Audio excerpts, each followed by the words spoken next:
আসসালামু আলাইকুম, welcome back to my channel. আশা করি আপনারা সকলে ভালো আছেন। আল্লাহর রহমতে এবং আপনাদের দোয়ায় আমি আলহামদুলিল্লাহ ভালোই আছি। আজকের রেসিপিতে থাকবে সহজ এবং সিম্পলভাবে শিম আলু ভাজি।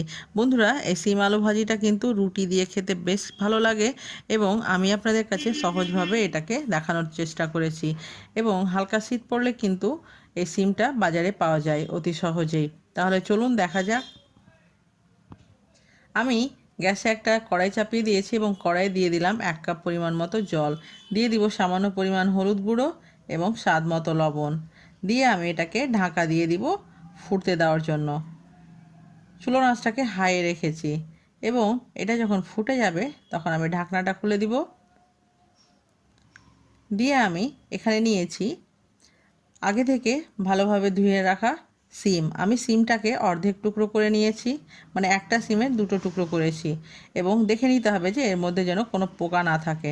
দিয়ে দিব একটা বড় সাইজের আলুকে আমি এইভাবে কেটে নিয়েছি। আপনারা নিজেদের ইচ্ছে অনুযায়ী শেপ দিবেন, তবে সিমটাকে আগে থেকে ভালোভাবে চেক করে নেবেন যেন ওর মধ্যে কোনো পোকা না থাকে। আবার আলতোভাবে আমি এইভাবে একটু উল্টে দিব, উল্টিয়ে আমি ঢাকা দিয়ে দিব চুলোর আঁচটাকে মিডিয়াম রেখে। 2 মিনিট পর আমি ঢাকনা খুলে চেক করব। আবার আমি এইভাবে আলকে আলকে দিব, কেন যে আমি যদি এই পর্যায়ে চামচ দিয়ে বা হাতা দিয়ে নাড়ি তাহলে সিমগুলো কিন্তু ভেঙে যাবে। সেই জন্য চেষ্টা করবেন যে এইভাবে হাঁড়ির 2 দিকে ধরে এভাবে আলগানোর, এবং এই জলটা শুকিয়ে যাওয়া পর্যন্ত আমাকে সিম আলুটাকে সিদ্ধ করে নিতে হবে। বন্ধুরা, চুলোর আঁচটাকে কিন্তু মিডিয়াম টু হাই রেখেই কাজটা করবেন এবং মাঝের মধ্যে কিন্তু ওইভাবে আলগে আলগে নেড়ে নিতে হবে সিমটাকে। সিম আলুটা আমার সিদ্ধ হয়ে গেছে, এবার আমি একটা পাত্রে ট্রান্সফার করে নিব। সেম কড়াইটাকে আমি ধুয়ে আবারও চাপিয়ে দিয়েছি, দিয়ে দিব এখানে প্রায় 3 টেবিল চামচ মতো সরিষার তেল। আমি সরিষার তেলে করছি, চাইলে আপনারা সাদা তেল দিয়েও এটা করতে পারেন। তেলটা গরম হয়ে গেলে দিয়ে দিব আমি ফোড়নের জন্য একটা শুকনো লঙ্কা, বেশ কিছুটা কারি পাতা, কাঁচা লঙ্কা দুটো মাঝখান থেকে কেটে নেওয়া, এবং একটা পেঁয়াজ কুচি। বন্ধুরা, আপনাদের কাছে যদি কারি পাতা না থাকে তাহলে এটা স্কিপ করবেন। এবার আমি এই মশলাটাকে ভালোভাবে গোল্ডেন ব্রাউন করে নিব। চুলোর আঁচটাকে মিডিয়াম রেখে আমি পেঁয়াজগুলোকে এবং লঙ্কাগুলোকে ভালোভাবে ভেজে নিব। যখন এরকম হয়ে যাবে তখন আমি আগে থেকে সিদ্ধ করে রাখা সিম এবং আলুটাকে দিয়ে দিব এবং একটা হাতার সাহায্যে এভাবে নাড়তে থাকব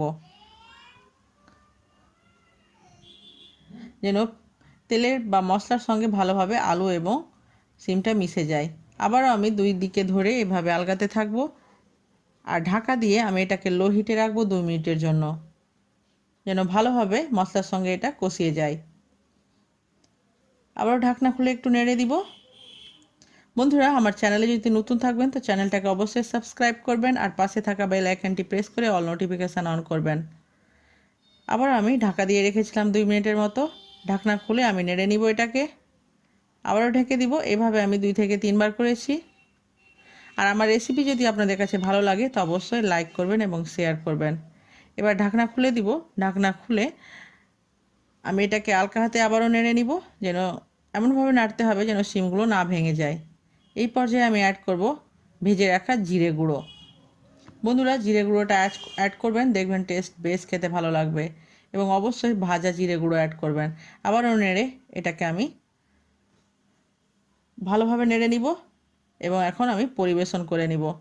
বন্ধুরা, আমার এই রেসিপি আপনাদের কাছে কেমন লাগলো অবশ্যই আমাকে কমেন্ট করে জানাবেন, এবং এটা তৈরি করা কিন্তু খুবই সহজ। ভালো খান এবং সুস্থ থাকুন। আমার সঙ্গে এতক্ষণ থাকার জন্য অসংখ্য ধন্যবাদ। আবারও দেখা হবে নতুন কোনো একটা রেসিপির সঙ্গে। আল্লাহ হাফেজ।